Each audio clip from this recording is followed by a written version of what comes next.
May naalala mo yung kinikwento ko sa yung classmate ko? Yung in-invite ko sa church? Yung madalas mang Indian? Oh, di ba yun yung pinagpipray natin? Punta na raw siya next week. Sure na, sure na. Only child kasi to, bro. Kaya madali lang payagan ng parents. Oh, astig. Ayos yan. Kachat ko nga ngayon eh, tinan mo.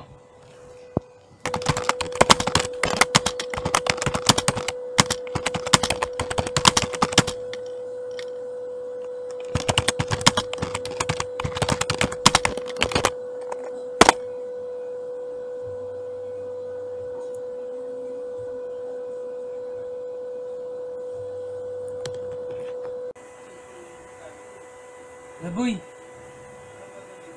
kala ko sure na. Wala na mga kapatid yan eh.